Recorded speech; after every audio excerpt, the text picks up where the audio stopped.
Okay, so here is a brief recap of the structure of how you can go about writing your personal statement for the UK. Introduction, academic suitability, extracurricular activities, conclusion. Remember, all of this will need evidence. So think evidence as you go about each section. So let's look at what it would look like in the introduction. What things do you need to focus on? I know that Dr. Hollins has just gone through and spoken to you about the hook, or the idea of getting a reader to engage in your text.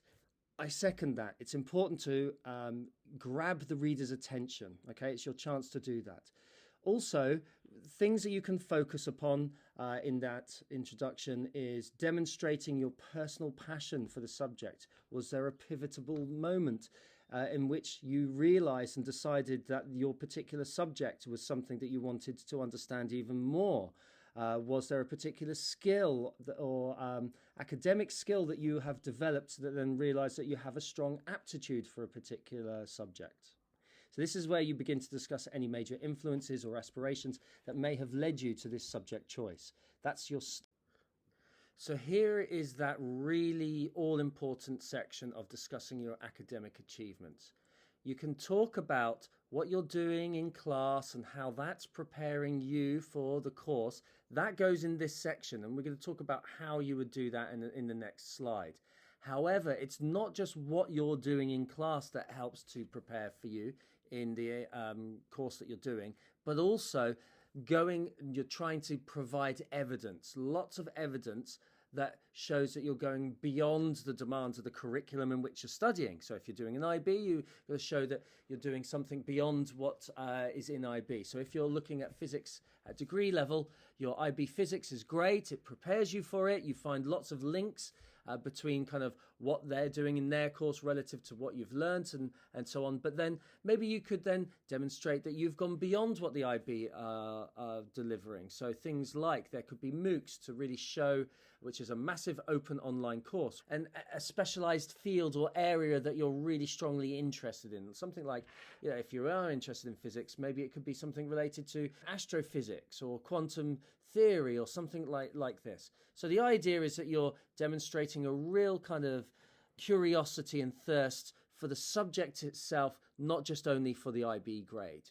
Okay, the same goes for AP students. Okay, now there are other ways to demonstrate you're going beyond the curriculum requirements and demonstrating your academic achievements. There could be academic competitions. There could be journals, serious newspaper and journals, scientific research that you're reading. Are you engaging in a wide range of TED Talks? And then what you're doing is not just simply listing those out, as Dr. Hollins said earlier on, but you want to then elaborate on what you've learned from that and where is that leading you on to beyond that activity. Okay, so we've got subjects, things in school you're doing, providing evidence, growing that evidence throughout this whole section, looking at further achievements that you've done in competitions, other ways that you're demonstrating you go beyond the course, MOOCs, all other ranges of other things that show that you're really interested in this subject. And also do remember that not everybody has had an international education, so you can frame your academic achievements in context to your personal background here too.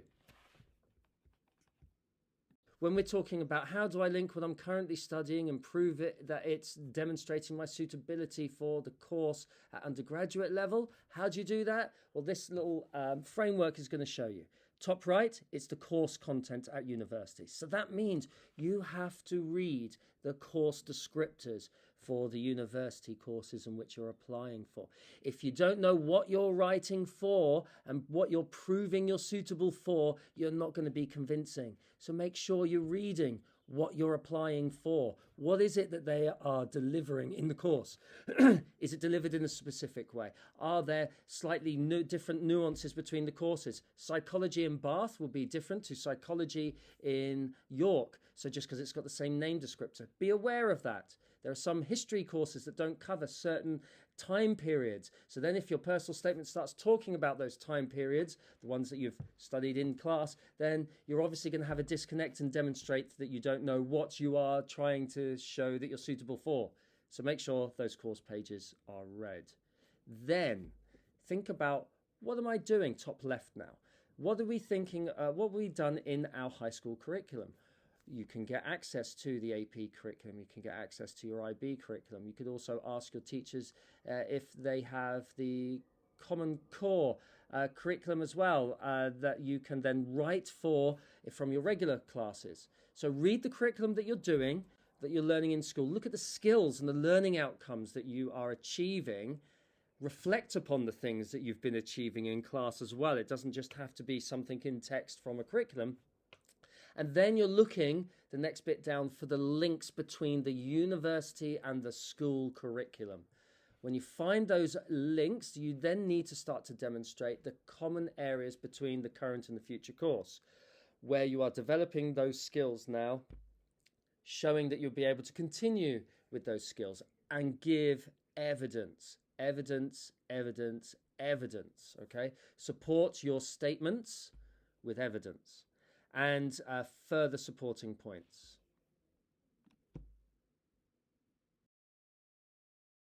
So then we're going to look at our extracurricular activities. Yes, there are supercurricular activities, extracurricular activities, supercurricular activities being extracurricular activities related very specifically to the course, and extracurricular activities being about you in the community and anything outside the class. So that can be some sport, some music, some service club you've done, or even a group that you're involved in outside of the school environment. It doesn't have to be inside the school.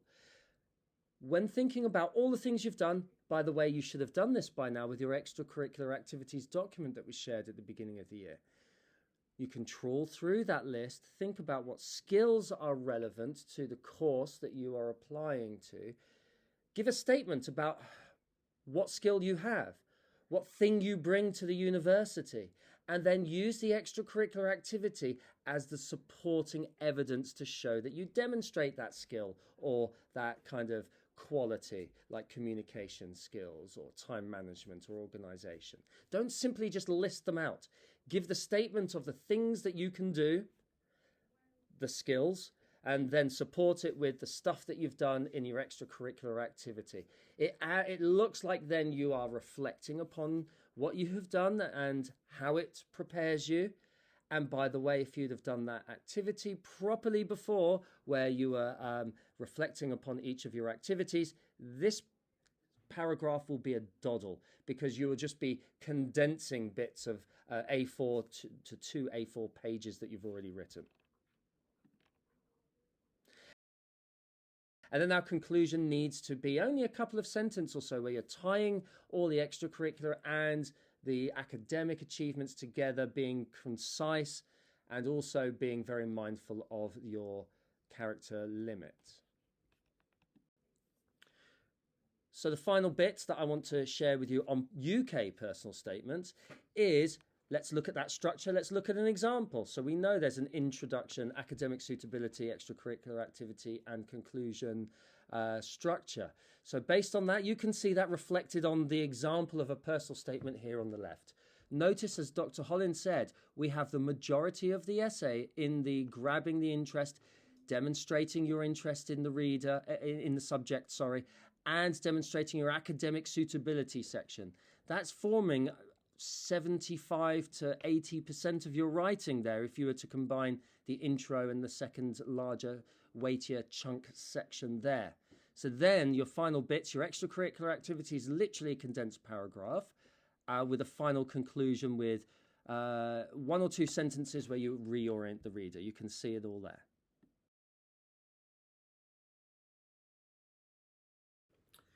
Hi, before we go into the guide for writing your Common App essay, I just want to share a little bit of info, a summarized version of some info that I wrote on a blog post, just to kind of set the scene before we go into the how-to. Okay, so there's a little bit more of the what, like you had with Mr. Sabanda, then we'll go into the how. So I'm going to use Speechify to do this, and I'm going to give you a break from the dulcet tones of my voice. And here we go. A Common App essay is your chance to showcase your best self and think deeply.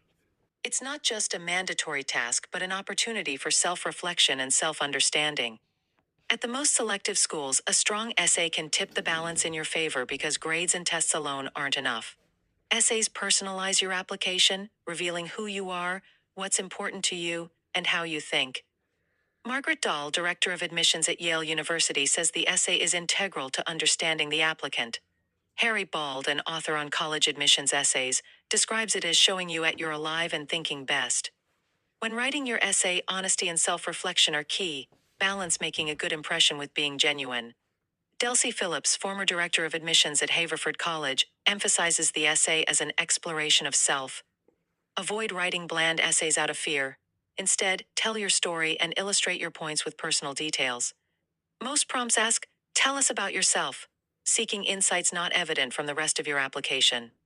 Jonathan Stroud, Vice President for Enrollment and Communications at Earlham College, notes that what you do with the topic is crucial. A good essay tells a story, often based on personal experience, making it lively and interesting. Think about the qualities you want to convey and represent them through your narrative. The advice to show, don't tell still holds true. Admissions readers enjoy their work and want to understand you. Treat them as human beings and they will respond positively. For inspiration, look up examples from Tufts, Johns Hopkins, and Connecticut College by searching essays that worked. Use broad prompts to craft an essay that truly reflects who you are. So let's talk about the process, how to do the writing on the essay, the Common App essay, okay? This is the how-to, the different structures and types that you can write to show all those things that Mr. Sabanda was asking you and telling you that's required from it. So I'm going to say something quite controversial right now. Ignore the Common App prompts. There are 7 prompts that they give you, and the final one says, write anything you want to write about. They are all trying to drive you towards writing about yourself, reflecting and sharing your values and who you are and how you see the world. So basically, why don't we just start with that and then look back at the prompts and see which one you have written for, and don't worry if it doesn't write for any of them. You just select the final prompt, which then says write any type of essay that you want to. Okay, so 2 approaches we use. The narrative structure. The narrative structure will help you think about an insightful moment in your life and go deep into that one moment. And the montage structure will help you go wide with a series of different aspects of you and your life and your viewpoints.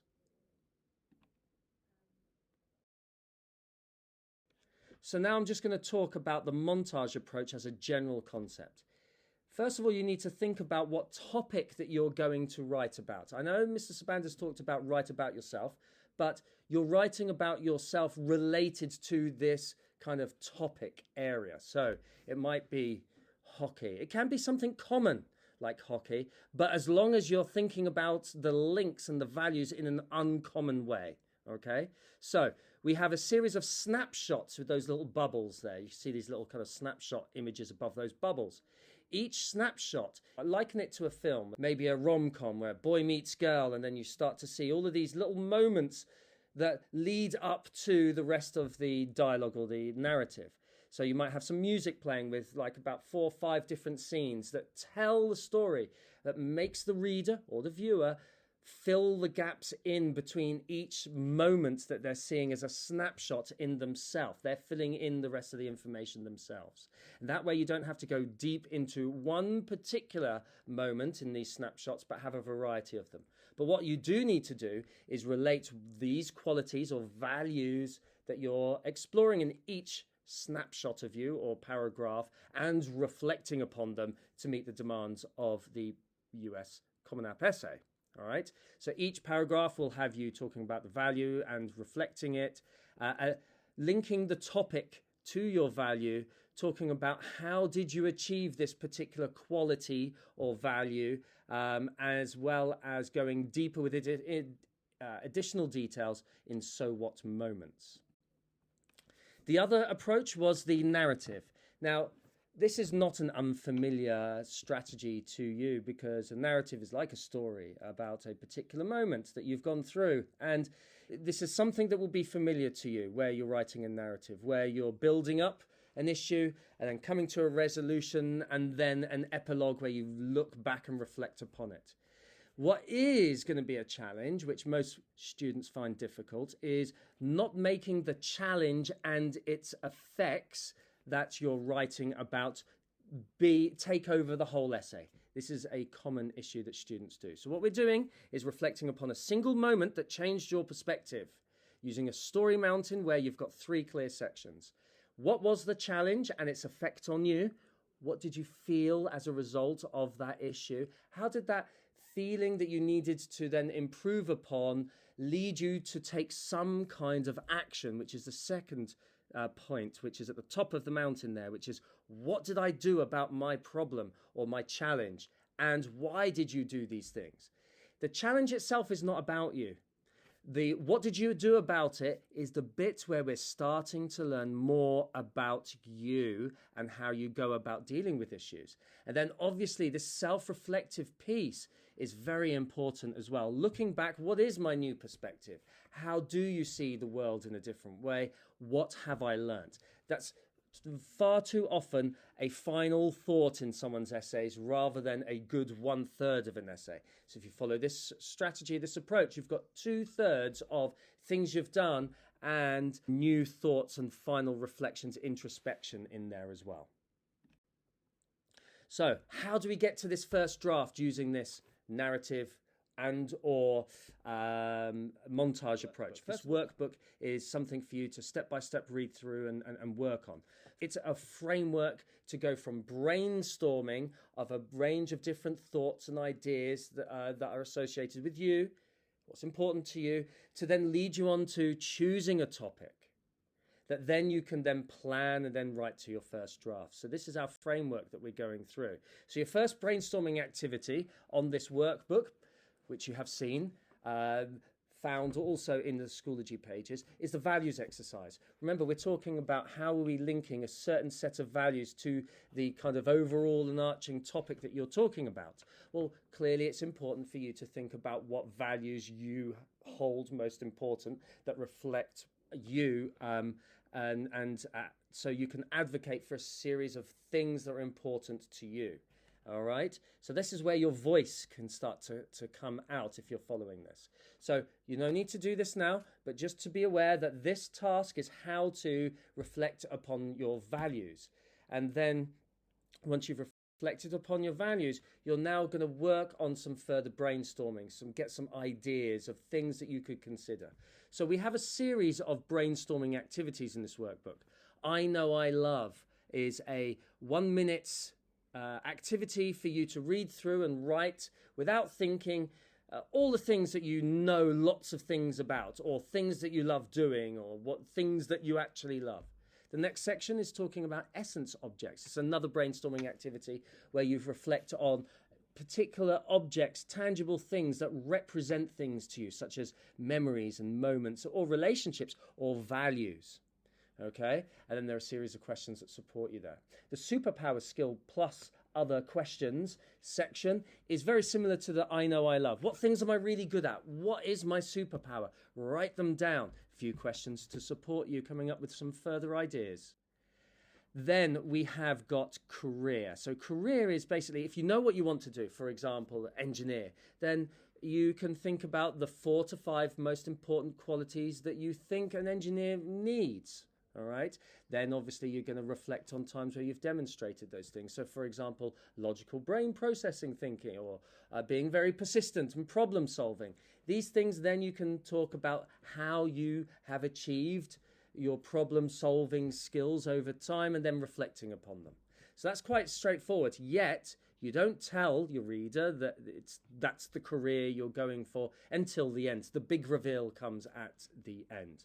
And you've got a couple more brainstorming activities. Identity. We all have a range of different aspects of our character that we all identify with, okay?